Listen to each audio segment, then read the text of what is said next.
Hello all, welcome to the IPython Jupyter dev meeting for Tuesday, March 31st. And looks like most of us are back from traveling, and 3.0 is out the door. We're working on a 3.1 release, and then also have started our work on the big split trademark. And so, don't install master. Alright, so first thing on the agenda is Matthias's Unicode completion. Yes. Yes, so I extended the LaTeX completion so that if you type / some name of Unicode characters like Roman numeral 5 and press tab, it compresses that to the Unicode character. But the thing I find annoying is every time you have a symbol you don't know how to type, you have no way of searching for it.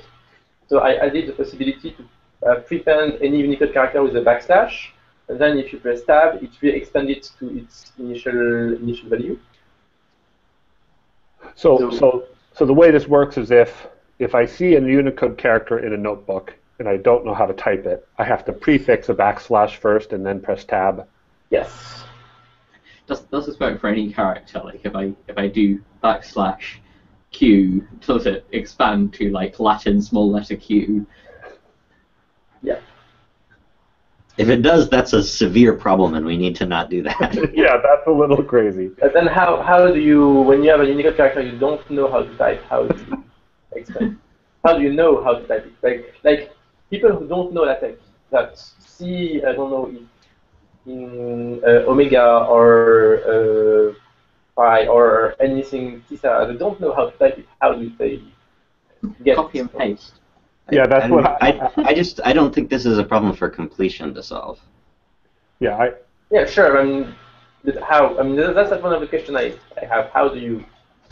I personally, if I encounter a Unicode character that's on my screen and I want to type it and I don't know how, I literally just copy and paste it. But it's not a long-term solution. You should get a way, at least for people to know how to type something. No, I mean it's the only way that's existed for the last 20, 30 years of computing. But I appreciate the idea. For hundreds of thousands of years, and now we have computers. I mean, Is it perhaps, would it make more sense to expand them to the LaTeX style names? Because sure. even if I know what it is, I doubt I'll actually want to type out the Latin small letter E with a cute accent or whatever it is. Sure, I mean, not all Unicode characters have a LaTeX representation. So some only have Unicode, and I agree that you should be able to, in a certain way, when you have a Unicode character, know if it has a LaTeX short expression, show this one, and if you have only Unicode, show Unicode one. But we're also, thinking about how people are actually going to use this. I think there's probably about, probably under 50 Unicode characters that, the Greek alphabet, things like H-bar, that we really expect people to use. No, so my question is, how do we improve inspection, like tooltip, to show how to type a character? Yeah, that's what I was going to ask. Maybe that's a better way.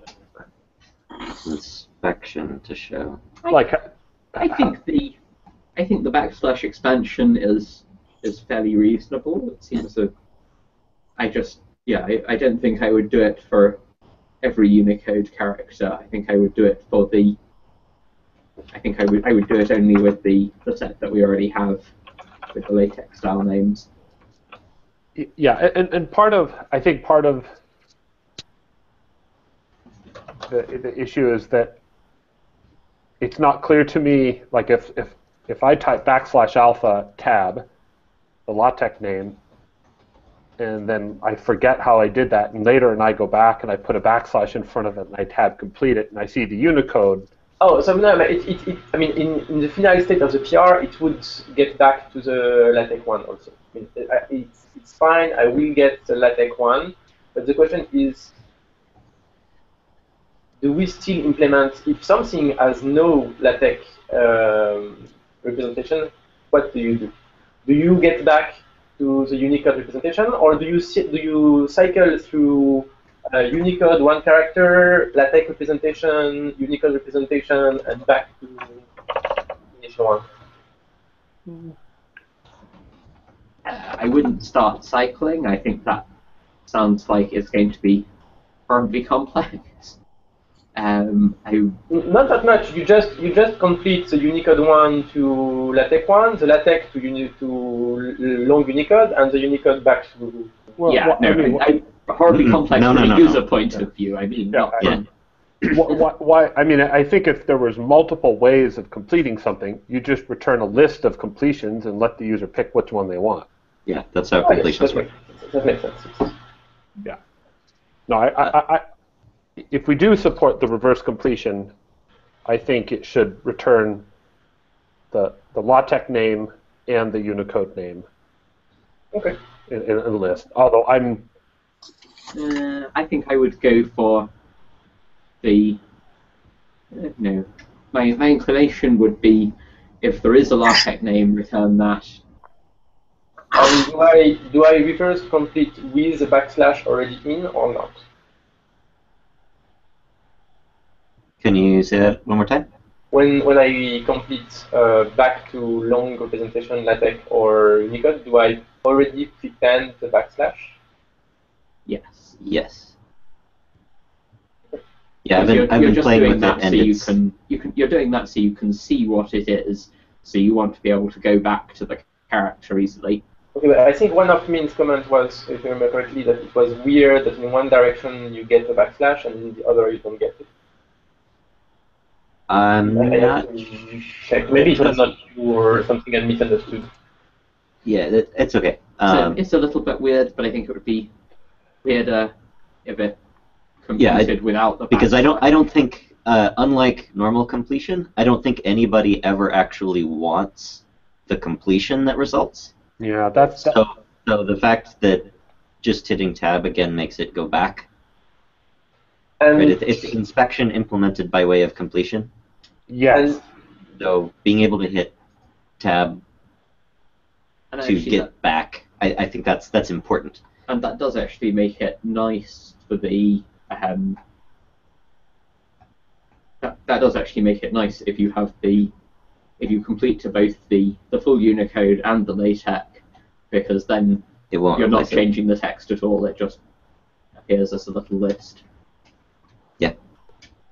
And I guess everybody will say no. If I have the Unicode long representation and I tab, does it show me the LaTeX representation? Well, if it's got only one result, then it'll replace it. If it's got multiple results, then No, but Unicode. So you can. No, I think if you've typed out the full Unicode name, I think it should just clap to the Unicode character if we're doing the full Unicode thing. Yeah. Do I try to prevent everything which is just ASCII to be completed? If you have \A.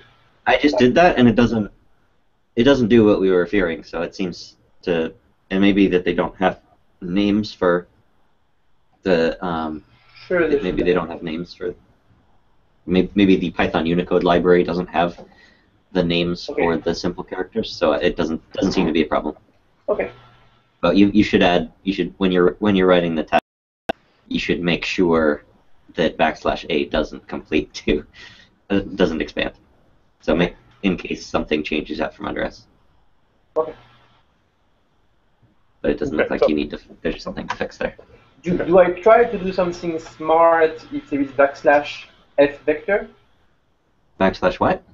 F and arrow. Because arrow will be a combining character, so you don't really have a way to add a backslash before a vector, a combining character. Yeah, I don't know. Can we limit to identifiers? But combining characters are valid. Some of them are valid identifiers. We can do that in a subsequent iteration. Yeah, so you can do like \alpha \vec, and you'll get a. Yeah, but how? If you have an alpha vec. Okay, yeah, with How do combining you- characters, it gets real confusing.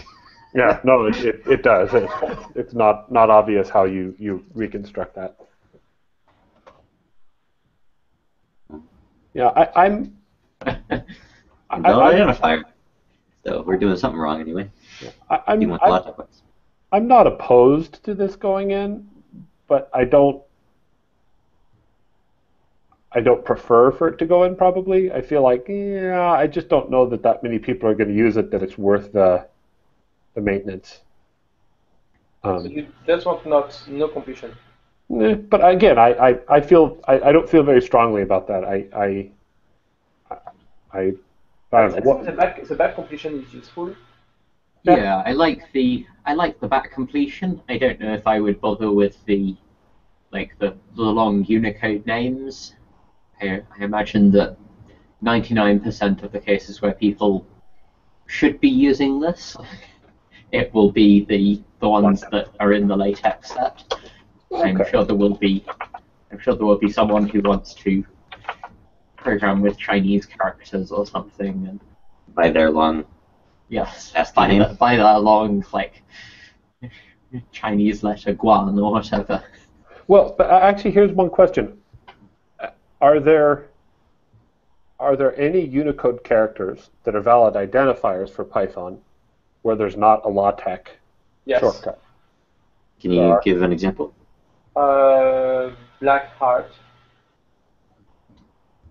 was one of them. I did search for a few, and I mean from Cloud. I don't think Cloud have one, and Cloud is valid if I remember correctly.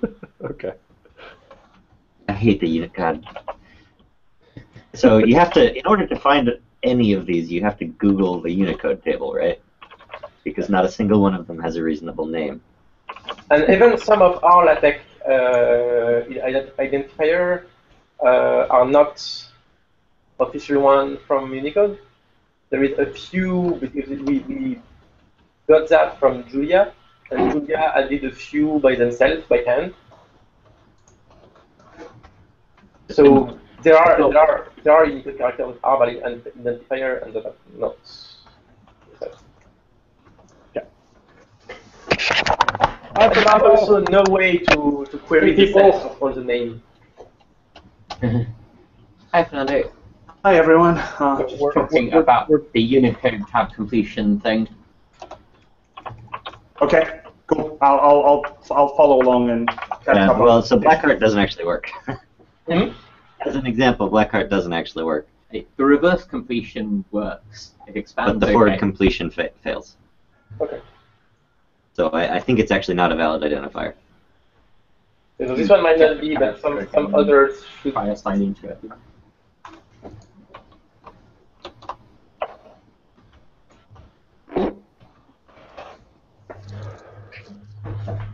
There are some characters which are valid in an identifier, but not with some identifier. Try Roman numeral 5.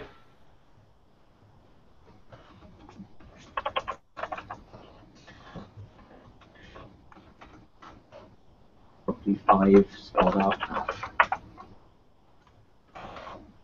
All right, yeah, that works. I think we should assign all the Roman numerals to their actual values in IPython. Just yeah. If we can do it by tomorrow, then Sure, we can do that. Yeah, I don't know. Other than making sure the back completion gets the LaTeX, I think it's fine. I don't think doing it by name is going to be useful, but it's tiny, it's not complicated, and it doesn't conflict with With many things. it doesn't collide with things syntactically, so I'm not worried about it. Okay, so what? This is just lookup table. Yeah, what so changes should we write down here in the hack pad? So write test to make sure that regular things like \a don't complete. Yeah. So only back complete to LaTeX. So anyway, \a will not back complete. And forward I complete. don't know actually. I've come around a bit on the. I think if we're doing the compressing full Unicode names, I think I would offer the expansion on them as well. Yeah, might as well keep it for symmetry, but prioritize the LaTeX back completion. Yes, sure. LaTeX back completion prioritize. Otherwise, Unicode back completion and completion from Unicode to characters if it's valid identifier or if it's combined with a valid identifier. Right. Yeah, makes sense. And then tests for all those. And \A should still back complete. Or not. No, because that's just typing. Right. Yeah. There's nothing to back complete it to. Yeah. Yeah, I think we can safely assume that people know how to type A on their keyboard. Yeah. Russian people may not. Yeah, because then you could have issues like I typed a new line and then hit tab because Sure. I compulsively hit tab when I don't know what to type, which usually does nothing because it's fine because I'm hitting it in a context where that doesn't make sense. But I don't want to expand. I think there's a data science opportunity here. We can wire up a sensor under Min's tab key and see how confused he is by how much it's getting hit. Actually, we could there's got to be a Unicode character for Clippy that we could just always return anytime tab is hit.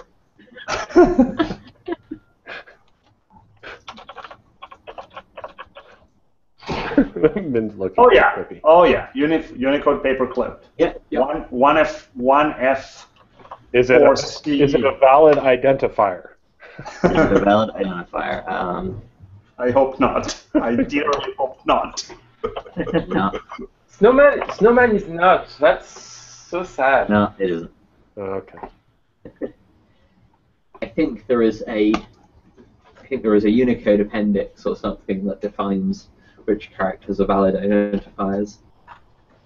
Wait, did someone say that cloud is a valid identifier? No, maybe not. I don't remember which one. That would help Kyle in his quest to redefine cloud computing. He could assign it to one variable and then change it in the next cell. Just import cloud pipe as cloud. Yeah, exactly. It does not appear to be an identifier. He'll be very disappointed. All right. Right. What are these PRs? 86.7. Wow, this looks like a scroll. This looks frighteningly like a scroll PR. It's adding a couple scroll actions so that you could bind them to keyboard shortcuts. But are they now? Yeah, he's binding them to control. Yeah, shortcuts. we definitely need to take out the binding control keyboard shortcuts. That's right. Yeah. Does anybody disagree with that other than the author? No, I don't think we're. Yeah. We've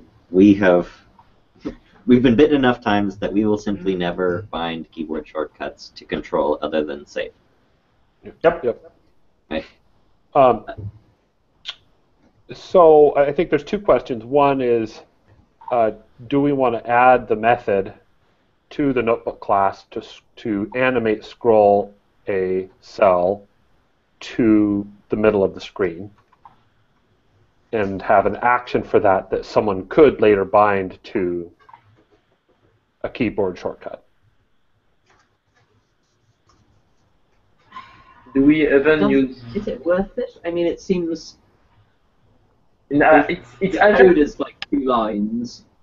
Yeah, one of the things that I don't like is adjust the. Well, it does define the code is 2 lines, but it's 2 lines because it calls a function that's new.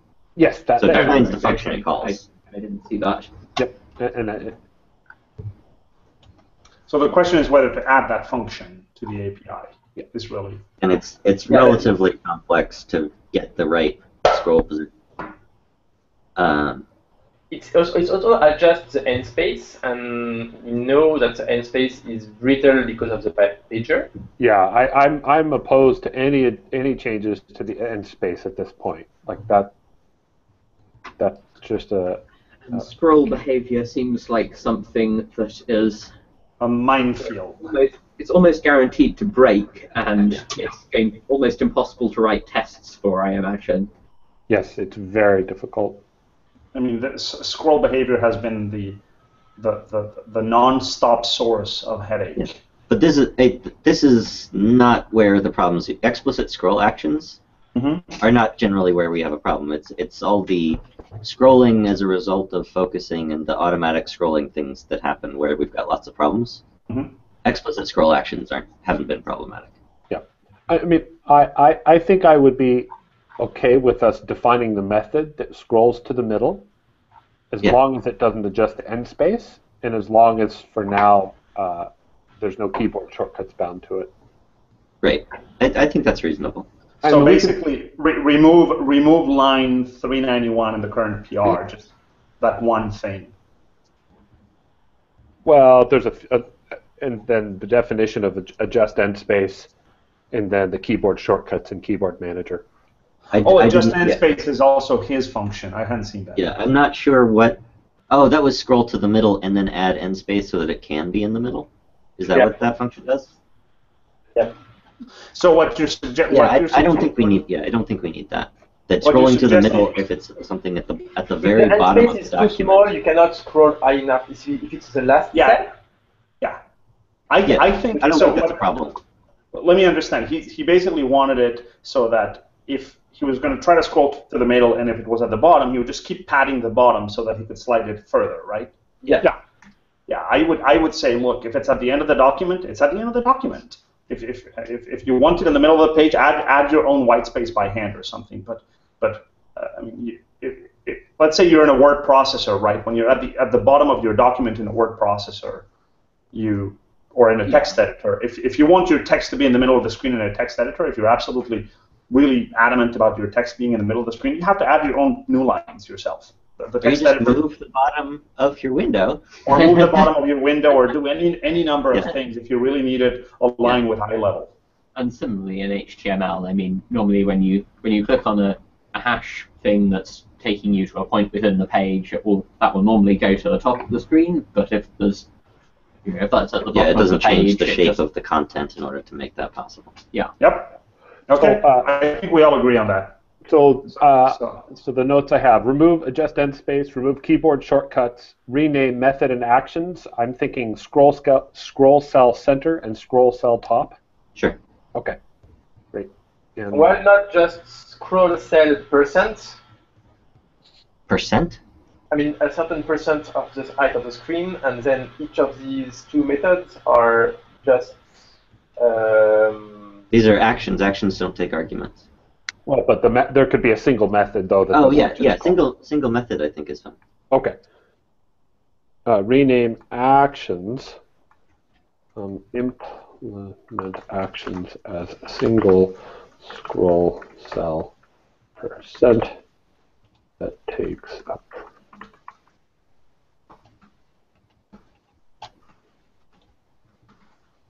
Okay. I've typed the notes into the hackpad at least. We can paste those into that pull request. All right, next one is Sentinel stuff. Yeah. So does Matthias, do you want to describe to everyone sort of Yeah, what? so some methods have a default argument, which is a dummy object at address whatever, which is just a sentinel value, like tell ndconvert not to convert. Instead of just instantiating a dummy object, you create a class with a wrapper which has the name of the object. So it looks nice in the function signature, and it has also the side effect that the docs are 100% reproducible. So if you rebuild the docs twice in a row, you get exactly the same docs. And I think that personally, I don't think the docs should be part of the discussion. Just because if it's memory addresses changing in the docs, that means we should normalize memory addresses in the doc output. That's not something that should be in the code. But I think the inspection of the signature is a good argument. Yeah, but it's because here in the docs you get an object with an address, and the address is not readable. It's an object which is always be a singleton on a single object, so it should not show its address. You won't get many of these objects. Right, and I don't actually care about the docs side, but the inspection side. Yeah, and the docs in the inspection are the same. It's basically what you will see in the docs, in the auto-generated docs, is what you will see in inspect. I think for Sentinels in public API, I think what we're doing, or what you're doing in 8192, the newer PR, makes complete sense. Yeah. There's a submodule change which has snuck in there that we need to rebase out, but other than that, I think that's fine, and I think anything where it's public API is worth doing this. I wouldn't bother doing it in things that are private API. So does that mean we need to define this identical Sentinel class in every module where we have Sentinels?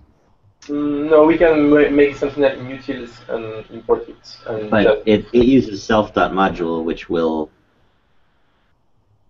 Yeah. I guess, but you can pass the module in the constructor. Right. So when you instantiate a Sentinel, you do like no convert equals Sentinel Thunder module. Or you could also have a trivial subclass of it in each place that you're using it, because then self.dunder module would. That starts to be too complicated. Yeah. But yeah. Okay. Yeah, I think the Sentinel thing makes sense, especially for things in public APIs and signatures. Okay. But if we care about the churn of memory addresses in the docs, we should be doing replacements. In the doc, and when we generate docs, we should be forcing memory addresses to not change. Like that's treat it as a doc question. It also strikes me a bit that like the only reason, as far as I'm aware, that we care about reproducible docs builds is because it's wasteful, because we're pushing each build of the docs to a git commit. Yeah, and we should. There's no real reason. We're just doing that as a way of getting the docs on the web. No, it's also when you rebuild the doc, you want to see what has changed. You want to review that. If you have hundreds of lines change for one word, sure, but you just won't review. But when you look at changes in the docs, you should be looking at the doc source, not the build doc. Yeah, because not when it's auto-generated. But I mean, the docs. Look, the doc output could change for a number of external other reasons. It could change because you upgrade a version of a library, because of you're building figures and Matplotlib does font rendering differently. I don't think we need to have bit perfect reproducibility in the doc builds. I really don't think that's something that we should be losing. Like even the order of things often are dumped into doc at different places on the page. When I come across that, I have been trying to make the order stable, just because that's something that the user might actually care about when looking at the docs. Yeah, the but fact that memory addresses are changing. Yeah, nobody's going to care about that. If you get the possibility not between two different days, but if you build twice to check that the doc doesn't change, I think it's really nice. Why? Because then you know that the doc you build once will be exactly the same that you publish, and if you auto-publish on previous, you know that it won't change, that you won't get surprised. But if you do a one-line change, the doc change will be only one line. You can check for that. You don't know that. That's the fact that you can do reproducible doc builds doesn't. I mean, it doesn't guarantee that like all of these external library changes, Sphinx version changes, all that kind of thing isn't going to break something. I mean, I'm used to doc building a LaTeX document into PDF, you could literally have a one-character change in one line that pushes figures around, like that makes a figure not fit in a page, and a single character change in one source file can cascade out into changes across 100 pages in the layout of a document. So I just don't think it's worth fighting that battle of trying to get bitwise perfect reproducibility in documentation builds. I think we should focus on the things that are a problem to the readability of the docs, or things that really impact kind of the user experience of the docs, sure.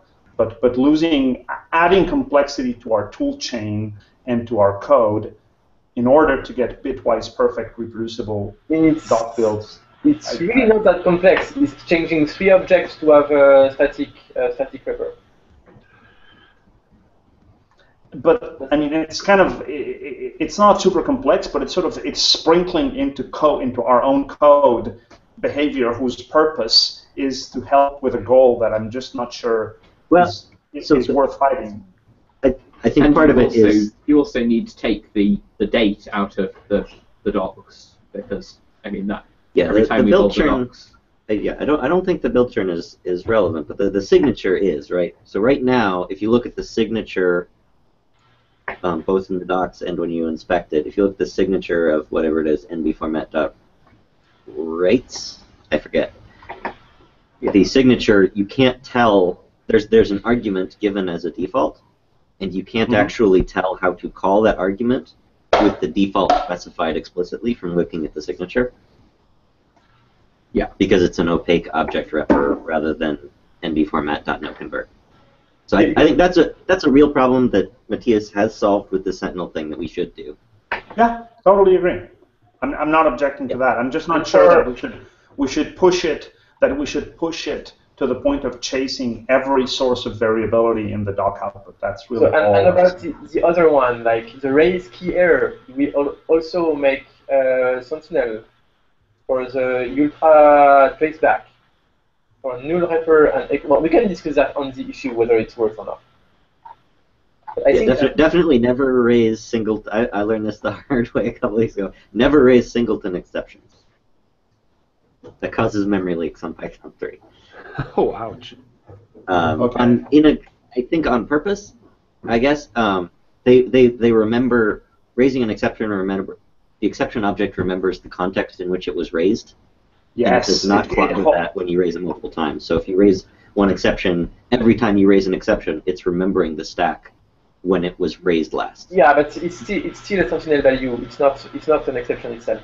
It's still a Sentinel value which is to decide whether or not to raise. So, yeah. All right. Oh, we'll see that on the issue. Let's move on. Yeah. Sticky menu.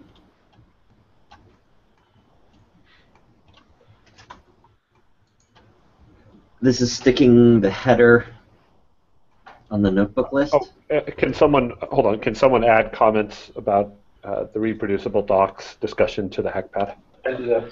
Thank you. Okay, thanks.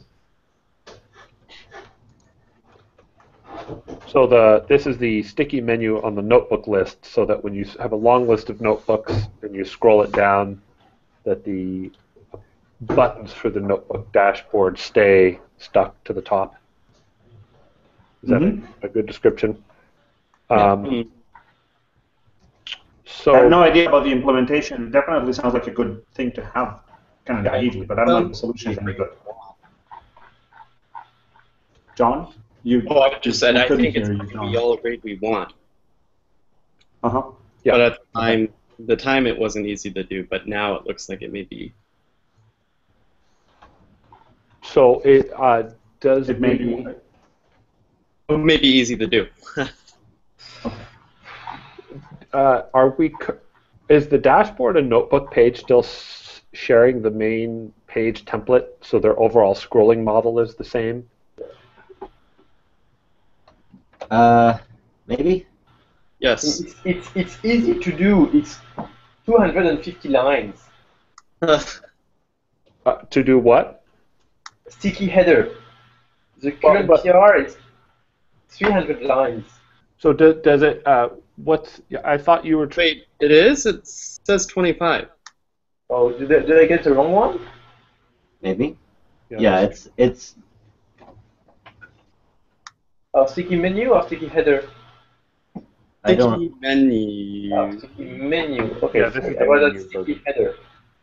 Yeah, no, the header one is frankly more important and a bit more complex, but it's mostly deleting logic that we have. But that's not what we're talking about right now. Yeah. I don't. Interesting choice. No, actually, tab intent. I don't think doing manual positioning with JavaScript every 10 milliseconds is a good thing to do. Yeah. No, I don't like the implementation of this. That's for sure. I think the author did say this is a hack. Yeah, it's. I don't think it's an important enough behavior that we should accept this implementation. I think we do want to fix the header, but we should not. So, given that nobody seems to like the implementation, and am I correct in suspecting that when we move to Phosphor, a lot of these questions will be handled differently, anyways? Yeah. I mean, so I would table this one and as a yes, we would like it, but not with this implementation, and probably it'll stay this way. And if it stays, if 3.x stays with this kind of minor limitation, it's not the end of the world. I would be fine if someone could come up with an implementation for 4.0 that was simple. Sure. Yeah. I mean. Yeah. the other way to do it is to make the listing have a max height and scroll, rather than scrolling the listing and moving the header around. Yeah, and part of then where nothing has to move. It's just a scrolling view, which is what we do everywhere else. Yeah. So the reason that, or what John ran into before, is that right now the page layout is shared between the different tabs in the dashboard, and so it's hard to get the files list to scroll that way, but have the other tabs, the running and the clusters tab, scroll in a different way. Mm-hmm. I don't think they need to scroll in. Why would they scroll in a different way? That's why it was hard. It wouldn't scroll. But don't you want them to behave the same?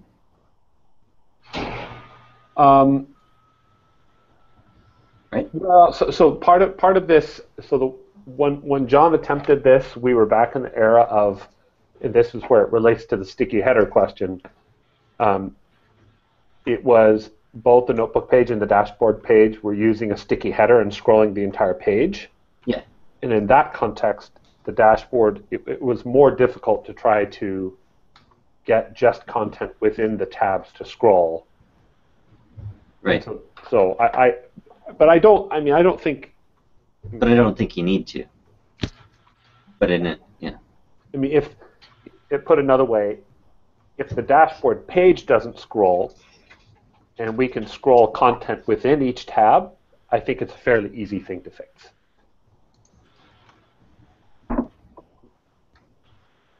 Yeah. You don't want to scroll the inside of the tab itself because the menu is in the tab. No, you would just scroll the list. Yes. Yeah. And there's a tiny inconvenience in that where we put the actions in the notebook list is inside the element that is easiest to scroll. Yeah, but we could. Yeah. Yeah, but we can deal with that. But yeah, okay. So just no on this PR, or do we want to propose? Just describe. Yeah, we can describe what type of implementation we would consider for 4.0. Okay. And I'm typing some notes here. So we should make the entire. Probably worth putting that in the PR when we close it, so that a new PR can refer to the closing comment on this one. Yeah. Okay. Great. 7. 997. Yeah, this is trying to fix the problems with fixed header that we failed to get right the first time. So, what are there bugs that we are living with right now because we don't have a fixed header? Double scroll bars, some weird performance issues. I think if you look at it on a phone, it doesn't. You can't actually scroll it at all. And the double scroll bars, you end up sometimes with scroll bars on the page and the div. Yeah. Oh gosh. That's, I think, floating rounding error browser problems, but it still affects it. But so I'm the one who took out the fixed header and put in the scrolling div. And I want it to be clear that I didn't think that the fixed header was the wrong way to do it. It's just that it introduced a lot of problems, and we found most of the problems when we were trying to get 3.0 out. So I tried to push it back to where it used to be, because that used to work. It had its own problems, but it at least didn't put elements in the wrong place on the page. I still think a fixed header is the right way to do it, and it's better in all the ways that caused John to do it in the first place. So if we can get an implementation of that doesn't have the problems that we found, then I think it's what we should do. And it seems that most of the problems, like scrolling the header under the scrolling anchors under the header, for instance, is fixed. That's not a problem. The tooltip location is not a problem. I was playing with it yesterday, and I found one problem with anchor links when visiting a page as opposed to clicking does something slightly wrong. But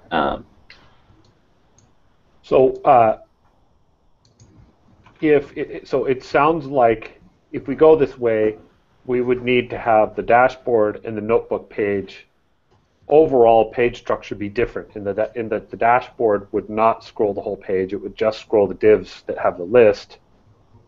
But that's not a that doesn't matter, because if you set that div, so the div isn't the whole, whatever, I think we call it site or something. Yeah. The whole content. What you'd scroll is an element in the middle. So that doesn't. If the outer element is not bigger, if the outer element fits on the screen, that's not going to have a scroll bar. Okay. Okay. So yeah, if you make the notebook list fit on screen, that element's going to scroll no matter how the rest of the page is laid out, because the rest of the page is never going to be big enough to scroll. No, I didn't mean to say that was a problem, but all I mean is that if we go to the fixed header with the notebook page, we just have to check to make sure the dashboard is working in a reasonable way. Yeah, and the same with the editor. I think the dashboard's unlikely to have a problem, because we're basically trying to implement the same thing in the with the scrollable div. We're trying to implement a fixed header where the entire content is scrolled, but without using CSS fixed. Well, actually, the editor page is a completely different reason, and that is that when you scroll, if you have a large text file and you scroll the whole page with CodeMirror, the performance is horrible. Yeah, because CodeMirror renders all the text, and so if you fix the size of CodeMirror, it only renders the area that actually. Yeah, okay, so we have a reason to do that in the editor, but we can. I don't think that's a problem, because we can, even if the site, the kind of outermost element that we have, scrolls. If you fix the size of the things inside it, it's not going to have anywhere to scroll to, so that doesn't.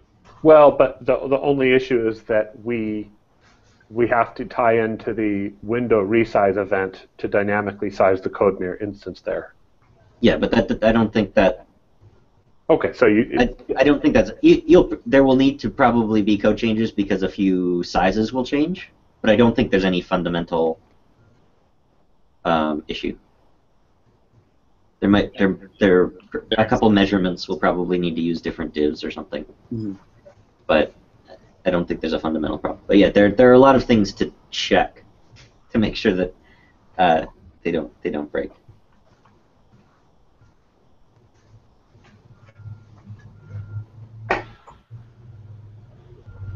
Oh, the only other question I had about the making the header sticky is that when we start to use FOSS, basically make the notebook a phosphor component,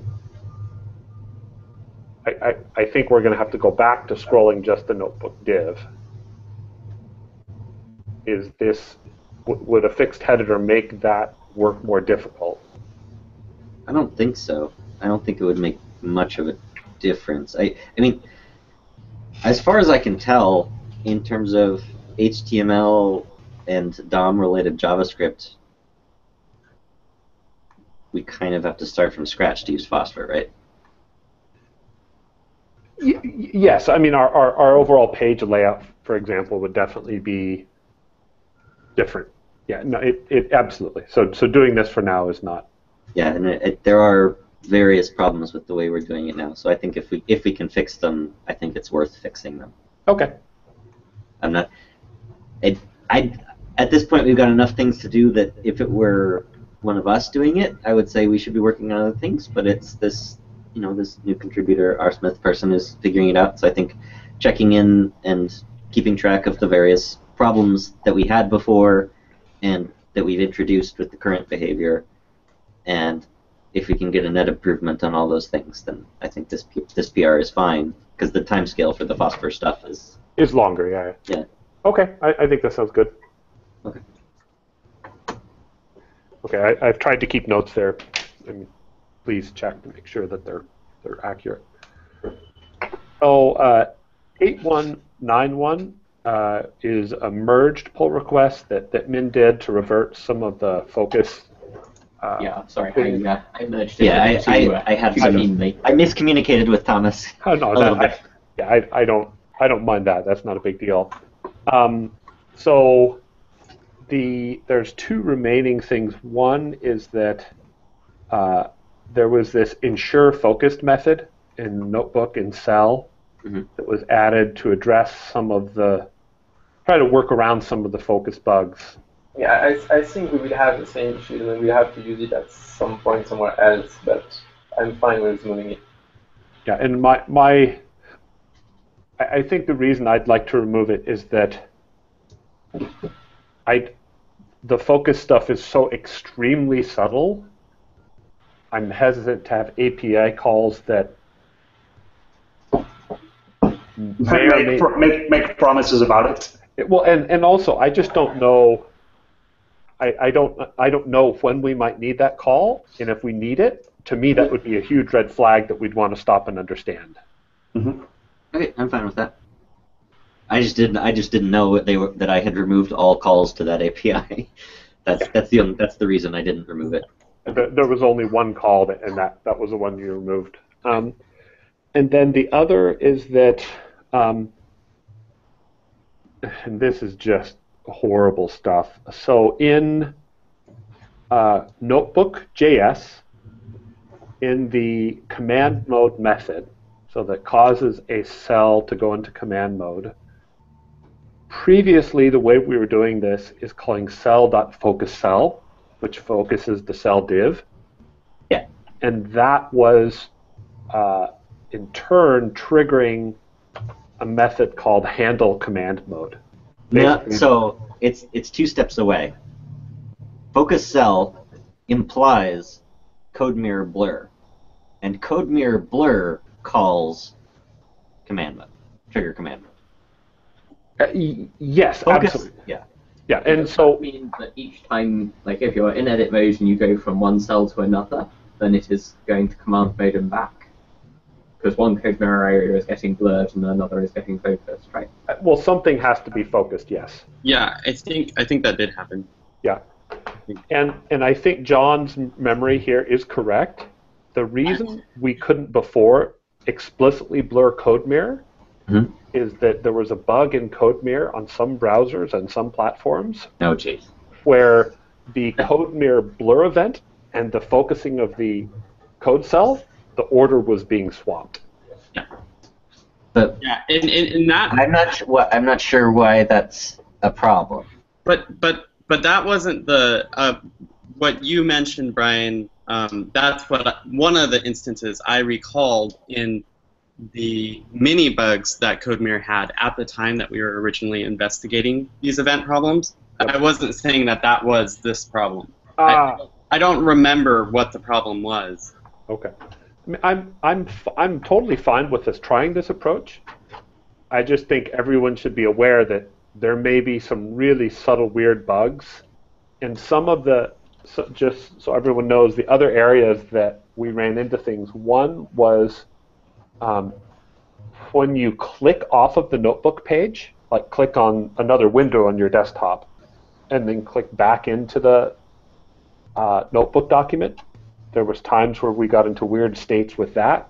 The other place was with the tooltip and tab completion, that we ended up with these really weird situations where, as you use the tooltip or the tab completer, you end up in either no mode or the wrong mode.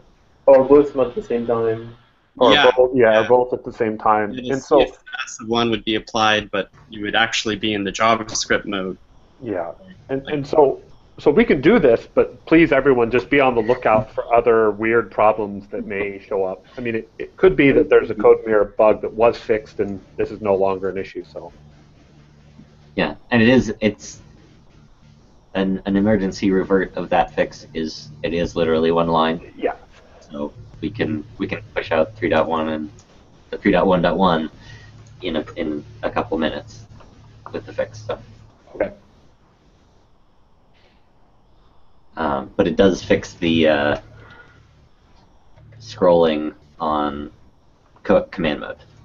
Yes, no, that's a huge improvement. And yeah, so if you had in 3.0, if you have a big cell and you're in edit mode, and you simply hit escape to go to command mode, it will actually jump right now. The browser it will jump if the browser decides the code div or the cell div is not in the optimal scroll position. Yeah, so which usually means if you're low on the cell, if the top of the cell is scrolled off screen, and then you enter command mode, the top of the cell will be scrolled into view. Right? I think that's what I remember from playing with it. Okay, so I will remove the ensure focused, but we'll leave the we'll leave it. Okay, cool. Okay, great. So I wanted to just summarize some of the results of a usability study that I sat in New York City when I was there that Quantopian did. And there was, I think they did 4 users total over a day. I think I was there for, I can't remember, 2 or 3. And they are going to write up some of these results, at least the parts that are relevant to the notebook and not their own stuff, and share them with us. But here's some of the initial things. So, and I should give a little context. They basically gave users access to the Quantopian research platform, which is notebook-based, and then gave them note cards that had a task that they would perform, and then just observed. And one of the big things that emerged was that users had a difficult time understanding that code could be run, and also how you would run it, and then seeing when code was running. And so they basically would have a notebook that they opened that gave them instructions on how to run a cell, and it was amazing to see. I mean, it just echoes what like Steve Krug says, that users just don't read. So there would be a huge text that says, even the thing right in front of them. Literally, it would be right in front of their eyes. It says, click Shift Enter to run code, or press the play button to run code. And does that mean we should rewrite all our instructions and things in emoji? Exactly. No, it's a really good. Yeah, it definitely makes our life hard when we have the constraint that we can't assume users will read anything. Yeah, you can't use words to explain how to use. But one part of it that became really clear is that there was an abstraction question that users were missing. That this idea that there was a document in front of their eyes, but that there was some other process somewhere in the world that was running code that was the kernel. That was, and now Comptopian has they have additional problems because their users have already gotten used to their backtesting environment, where the process in the background that runs code is not stateful. Right, you just click run backtest, and it takes the code you have in the browser, and it starts a process that runs for a few minutes that does the backtest. But it's not an interactive process. It's a batch mode style execution. And then you get an answer back on the page. You get some figure or whatever, some summary.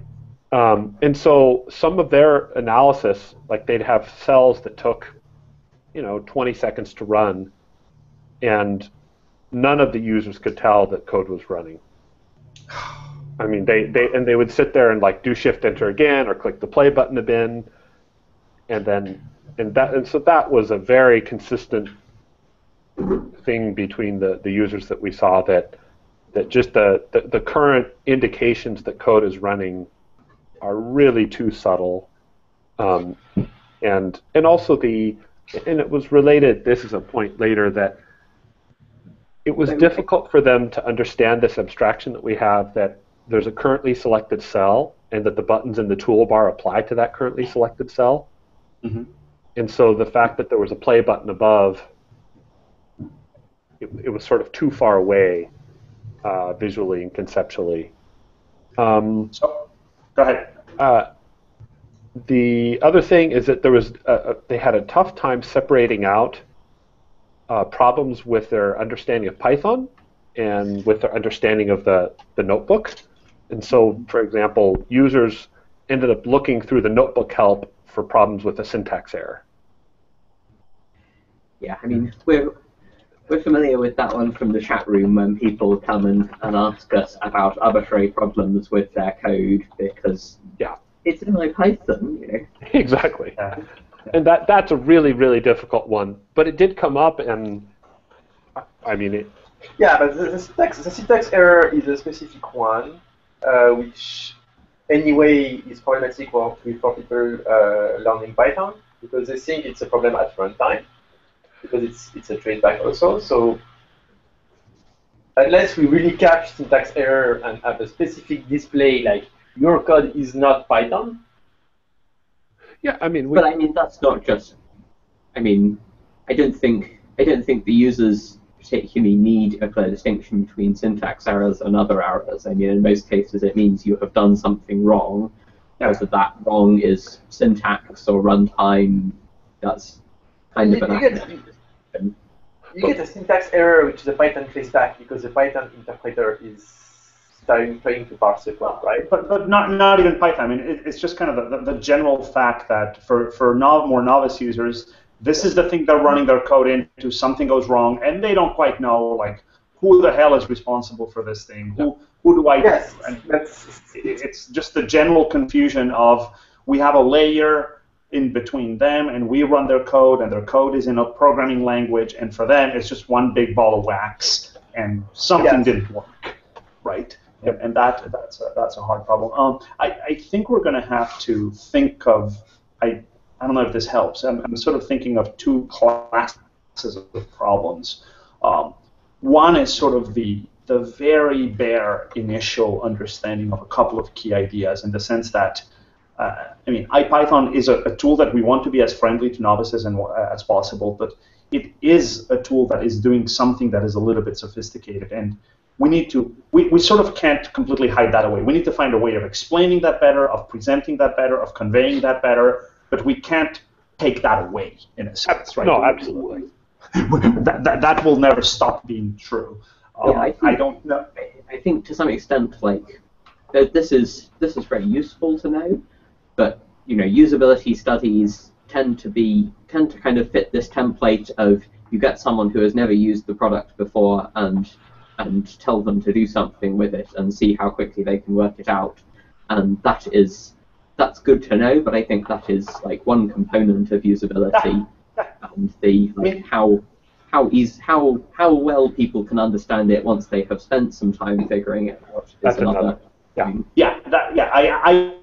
I personally tend to find the usability studies with intermediate and advanced users a lot more interesting. I realize that, for example, for a company that is trying to get a lot of novice users quickly on board, the bare I don't have a clue what this is about, what do I do with it category is kind of important. But in a sense, I'm less worried about that one, because we do know that once they clear that initial hurdle, and people do clear it, I mean, we could make it easier to clear it, we could think of better ways to clear it, but we do know that once people clear that initial hurdle, that part is okay. And that's a hurdle that they only need to clear once. And it's really only understanding a couple of basic things, and after that, they're done. We have permanent config on the server side. We could have training wheels and deactivate some functionality at the beginning of it.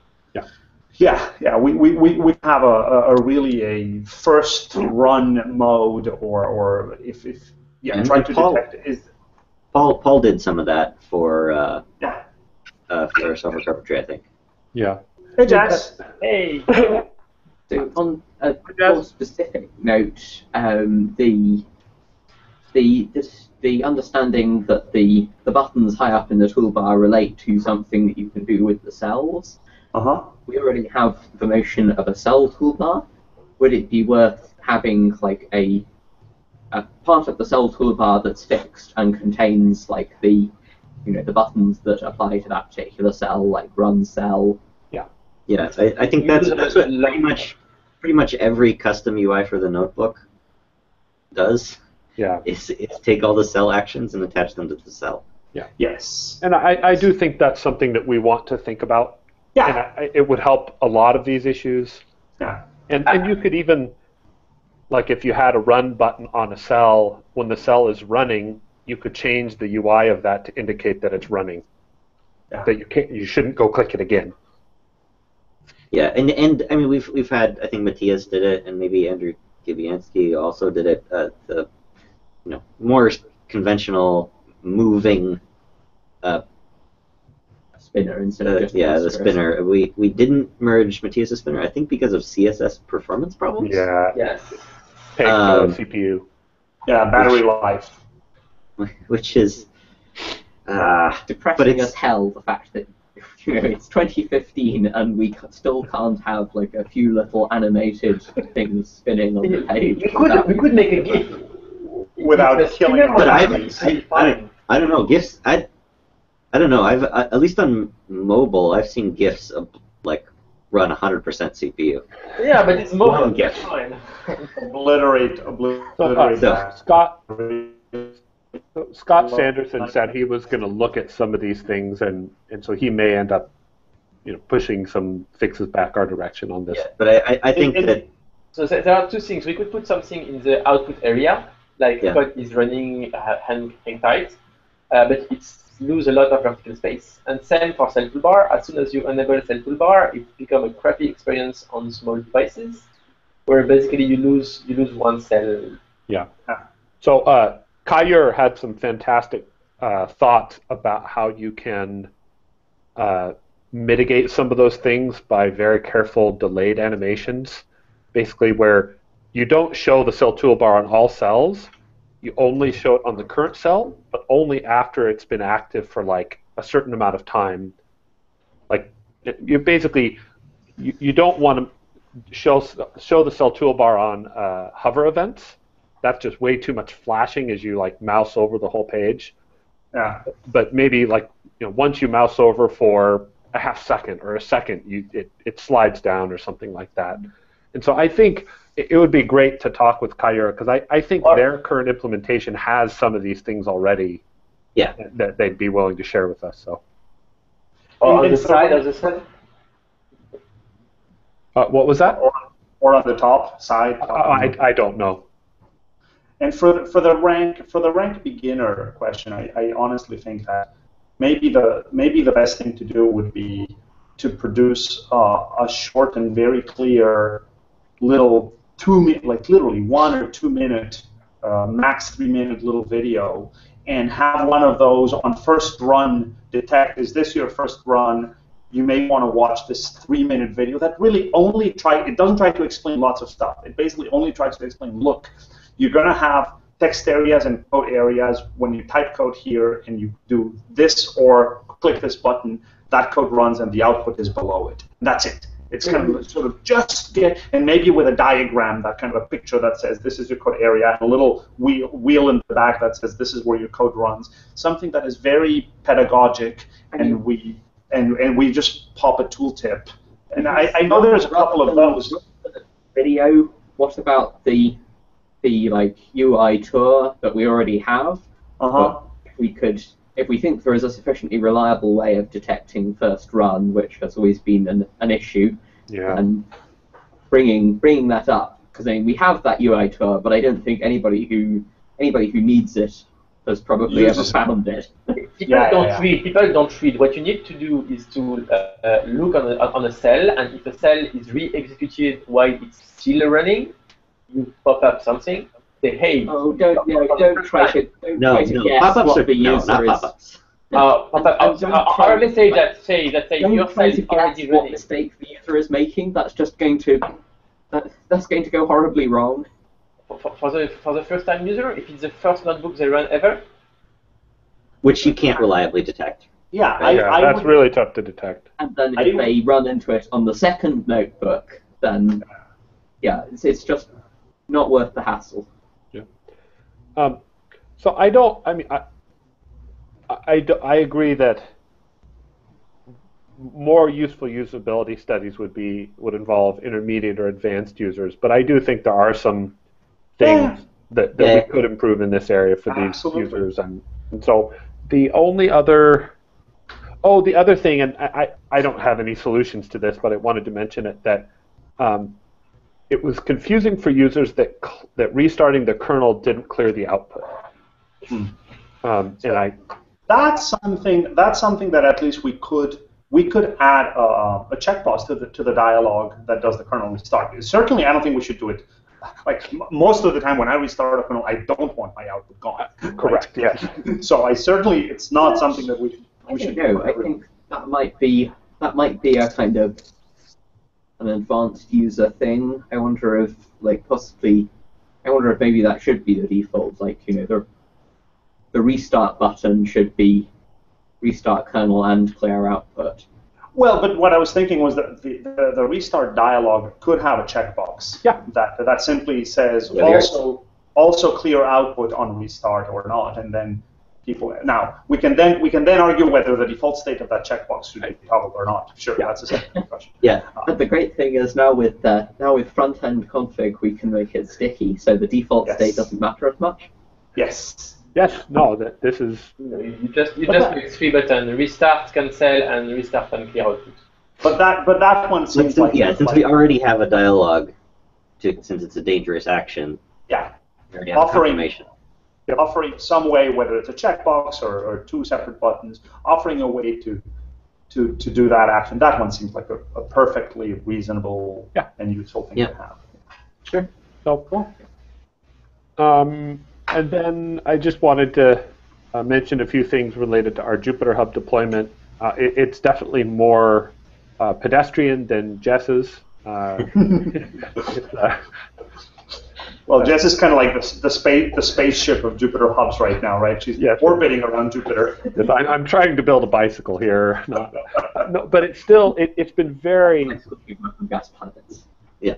So it's a single 16-core server. I'm only going to have 34 students, so much smaller class size than hers. I'm using PAMOth, the local spawner, no Docker.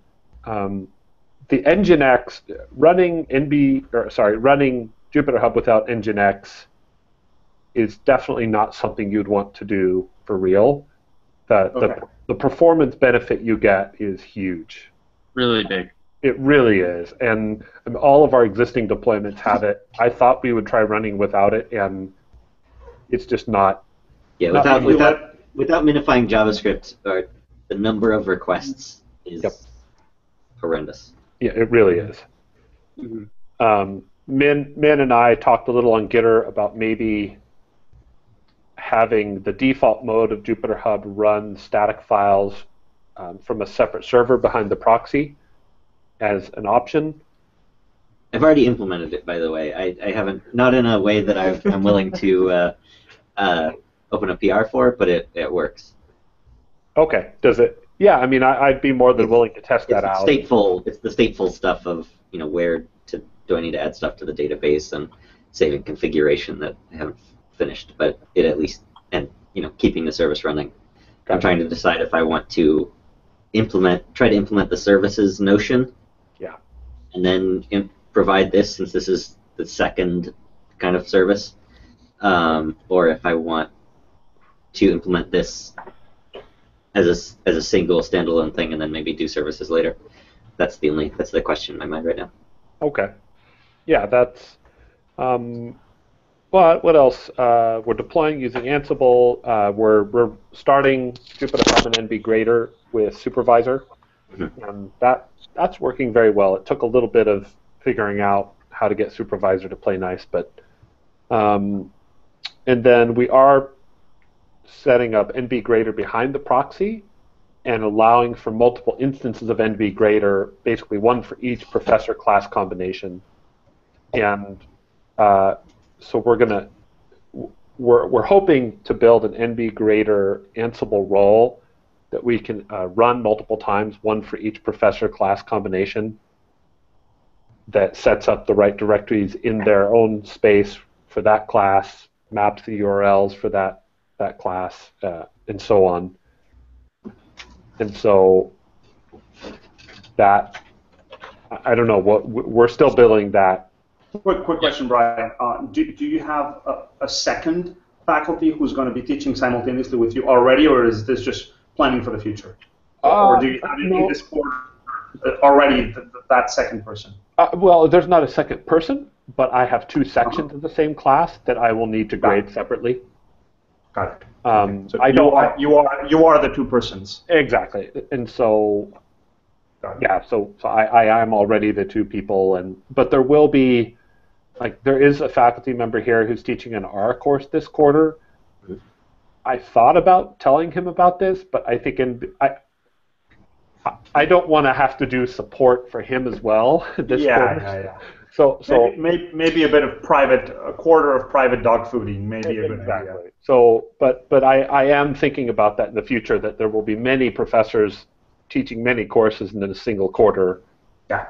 And then the last thing is that I'm starting the notebook servers in Slash at the top level of the system, because we have a number of shared NFS file systems that are not home directories that have that have data for different people, and then I'm setting the default URL for the dashboard to the user's home directory. Okay. And the other reason I mentioned that is that in this configuration, all paths for all users, URLs, become absolute. And so I can just send you a link, and you will always be able to go to that link no matter where it is on the file system. And that is solving problems with NB Grader in terms of how it provides linking to different things. And especially, like, if you have an NB Grader deployment that wants to link to a notebook running somewhere. Yeah, with the hub stuff. Yeah, the hub integration. Yeah. And so, I don't know, that's it. I mean, the deployment's still pretty, I mean, it's not super painful, but it's non-trivial. Like, I would not, there's no way I would recommend to other professors who are not, very experienced technically with Python and web things to attempt to deploy this. And I have a couple questions for Min and Jess later. I'll ping you guys. Okay. Is the Ansible deployment that you have in a GitHub repo somewhere? It's private. I'm more than willing to share it with you, and yeah. Because I would like to take the deployment that I have and try to like split apart the different pieces so that it's easier for someone, like, so like you could just split off like the proxy piece, right, and just say like, okay, you want to set up the proxy, all right, take this role and you got your proxy. And it would be helpful to see how you've done it to figure out the right way to abstract things. Yeah. So I'm going to hire some students full-time to work on IPython Jupyter this summer. Okay. And one project that I've been thinking about is basically having them go through all the existing deployments of Jupyter Hub and using Ansible and trying to build a set of modular Ansible modules and roles that people can quickly assemble in different ways to do this stuff. So that would be great, yeah. I would love to work on that with you, and because there's so many of the Ansible roles that all of us have are like 90% the same. Yeah, and then there's like just a few things that are different. Yeah. Exactly, and so I think we can. That will help a lot. And I even thought about maybe trying to provide a simple UI for someone who wants to like pick the big picture of their deployment in terms of like what spawner, what authenticator, Docker or no Docker, Nginx or not, and that we could then like either set variables or define the roles or pick something like that to at least get them started on the right path. And I honestly, for that, I was thinking just building a widget-based UI that knows how to do things. Like it's not yeah. It's more dog food. Exactly, more dog food. So yeah, we'll keep you all posted. I'm teaching Monday and Wednesday, so I'm hoping that students are going to be using this tomorrow and it's up and running right now? Let's see. I think I left it. Yes, it is up and running right now. I had one other question, which is, how are you having them submit the notebooks? Are you using MBGrade or Submit, or? We are covering Git and GitHub this quarter. Okay. And so my thought is that they're going to be doing all their homework submissions through. Oh, as pull requests, right. You told me that. Yeah. Okay. Well, I haven't decided if it will be pull requests. Or just them pushing to their own repositories. And then I'll have some script that just checks out all of their code. Right. Like I haven't decided that. Okay. That's the rest of my day today. I see. And by the way, I've had contacts in the last couple of days from a couple of students here at Berkeley from the iSchool who might be interested in also doing something related to IPython. So this might be something where I might direct them toward Jess and maybe have a couple of foot soldiers who might be interested in helping out with some of this. It could be a good introduction for them to the project, and I suspect Jess could use some help as well. So not everything lands on you. So. Just be careful with GitHub. You know it's under DDoS for more than 100 hours now, and we don't know if poor guys. Yeah. Yeah, no. Brian, you were going to say something? Oh, one thing we talked about with Jason, Chris, and Sylvan, and it comes back, especially Fernando, if you're going to have students, and that is one thing I found in working with students is that there's an an period where there's a lot of they're doing a lot of learning. I'm doing a lot of training. Yeah.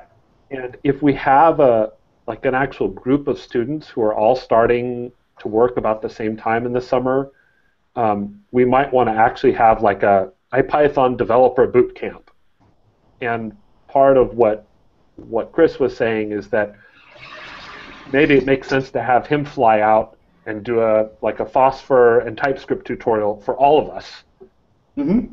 And have the students sit in and really bring them up to speed on sort of the gory details of our development and our tools, and making sure that they can use Git, submit pull requests, run development branches. They understand how we build less and how we do JavaScript, and I mean it's not quite the full-blown JupyterCon type thing, but sort of a lightweight version of that to get students running, so we don't have to repeat it n times separately for those students.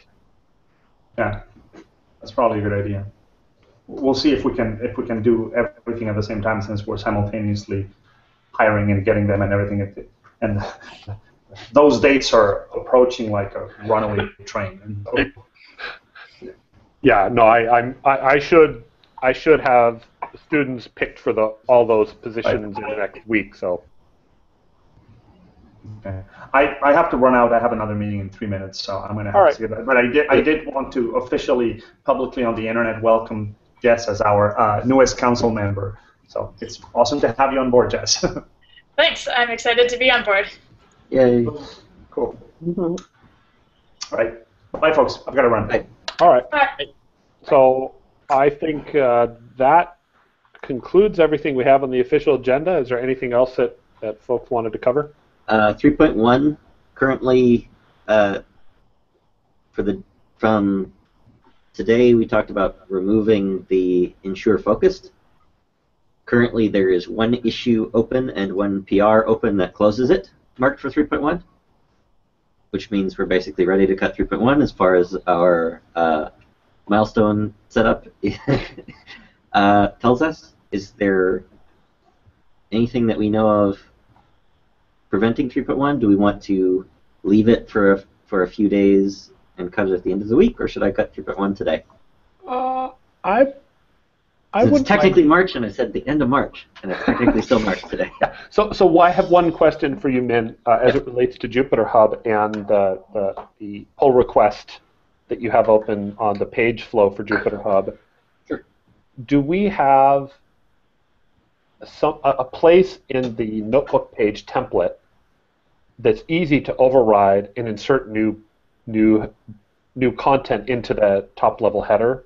So okay, so are you asking why I have that horrible monkey patch in that? PR? Well, and I'm wondering if we can make the monkey patch easier by a simple template fix in 3.1. So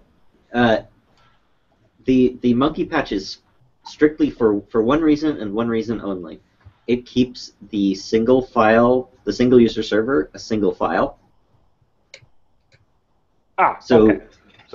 it is implementing in Python over so this would be a 2-line template. So there already is a block. It's called header content or something. Okay. And what I did was implement in Python, provide super, and then add some HTML in the header content block. I just implemented it in Python instead of a template file. Okay. I think I might be able to do it with a template string. Gotcha. The other thing I could do is just require a full install of Jupyter Hub in order to use the single container, and then the yet another thing I could do is make the single user server this separate package. So I mean, I'm mostly concerned about, do we need to make any changes for 3.1? And question, right now, did you see my comments last night that if you go back and forth between the notebook page and the control panel that you start to get... I think it's maybe subsequent renders of the same thing. I might have done that monkey patch wrong, but I'm pretty sure it's just that. But one thing I noticed is that the control panel button appears on the opposite side of the logo than the login button. On the opposite side of the kernel logo. I'm sorry. So moving from right to left, the rightmost button is logout, then there's the kernel logo, and then there's the control panel. Okay. And I would think we would want the kernel button to be to the far right always, and that the logout and the control panel buttons would be grouped together. The kernel should be to the right of logout? Yes. Okay. That's a tiny change to the template, but we can do that. If we assume that adding buttons up there is a normal thing to do, I think that makes sense. Yeah, that was sort of what I was starting to realize, is that okay, well, that's a thing. It does mean that changing I think it means that the logout button will move. Because that icon can change size, like it can be missing. I don't know if it has a fixed width, but we can play with that. Okay. It's just usually you want to avoid something that can vary in size, being in a position where its size affects the positioning of other things. Yes, I understand. So yeah. But I think we can be careful about that and make sure it doesn't do that, even if we do float it to the right. Okay. I mean, the other thing is we could put like logout and the control panel inside a fixed drop down, but and allow the extension point through that. But then that gets into more JavaScript code. Yeah. And so I'm fine with just the buttons for now, honestly. Okay. So I'll move the kernel icon so that it's to the right of logout. That I kind of feel like logout is typically the upper rightmost action. It's like the extreme. Yeah. So I don't. And this is where I'm torn. I completely agree with that, but is there a different place we could put the kernel icon that would allow us to accumulate content in the right there that wouldn't sort of intersperse the kernel logo? Well, we could put the kernel icon on the left. Why don't I have a kernel icon? What's that? I said, why don't I have one? It's weird. I'll switch to Julia. Yeah, there's one. And we could put it to the left of the file name. Then it's kind of, I don't know. I mean, I wouldn't mind seeing it to the left or the right of the file name. But actually, drag this. Yeah, I can. Neat. Maybe we can discuss that on the PR with design drafts. But no, I sort of wouldn't mind having the kernel logo to the right of the Jupyter logo. I mean, it's sort of the, and actually that helps another thing, in that right now the kernel logo is right above the name of the kernel, and so there's the redundance in that information in the upper right corner. And I don't know, like I think that's worth trying for 3.1 because it would definitely help it would make the content accumulation on the right of the top level header really trivial, and we can just keep adding stuff. Okay. Okay, so I'll try those two things. Was it two things? I'll try those one or two things. I don't remember how many things it was. Okay. But yeah, I don't have any particular feelings about delaying or not delaying 3.1. I'm around today all day working on this. I can review pull requests. Like if we want to push and get it done, that's totally fine. Okay, yeah, it's just yeah.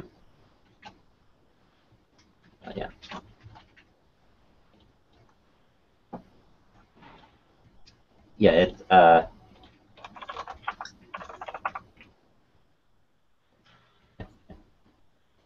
did it.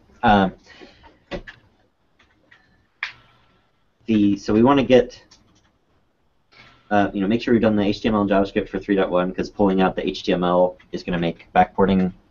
We're basically going to have to do manual backport PRs to 3.x because the automated backport flow is going to stop working as soon as we move files out, which isn't a huge deal. It's and we've got a few HTML and JavaScript PRs, I think most of which we went over today, that we need to land before we pull out the HTML. But the big split. Sorry, go ahead. Oh, I was going to say that's including Jason's PR, right? Yeah. Which is good. It's not for backport, but yeah, that needs to land before we pull things out. But there's still a few PRs, so. Okay, that's ready. Yeah, that's what it looked like. Yeah, so if you want to hit the button on that, that's fine. Okay, and I'll add a what's new separate. Sure. So sure. Min, are you thinking the two sticky pull requests, one on the notebook page and one on the dashboard list, those aren't going into 3.1? I would kind of. I don't know. It seems like we're not close enough to solving the fixed header one. I don't know. That PR has gotten sidetracked to the phosphor discussion a bit too much, so I don't know if we're going to be able to bring it back into an efficient. I would kind of like to consider it for 3.1. I could also consider it for 3.2. I would like to at least figure out how close it is, and at least try to land that one before pulling out HTML. So I'm gonna try to focus on reviewing the remaining HTML and JavaScript PRs. Okay, great. Because I want to get those in before splitting. And the big split, as far as we are now, is it's almost done in terms of what we're going to do in the IPython repo. We've got everything out except for HTML and utils, which we're going to do last, since utils is going to kind of sprinkle files into the various subpackages. Yeah. That's all that's left. And then it will be creating the new repos. I've already made the Jupyter Core repo, since that's all new code. Gotcha. There is a question. No, I think we have. Never mind. But yeah, so it's the priority for the big split right now is reviewing PRs on the notebook stuff. Okay. Yeah, I can help out with that today. I'll post some comments based on our dev meeting today on a few PRs and. Yeah. All right. Well, I think that's it. Thanks everyone for joining. And if we, I guess. We're having Thursday meetings only if necessary. Yeah, if we need extra Jupyter Okay. Hub conversations or bringing in third parties, that kind of stuff. Okay, well, we'll see if we need that this week. Otherwise, we'll see everyone next Tuesday. Bye-bye. Bye.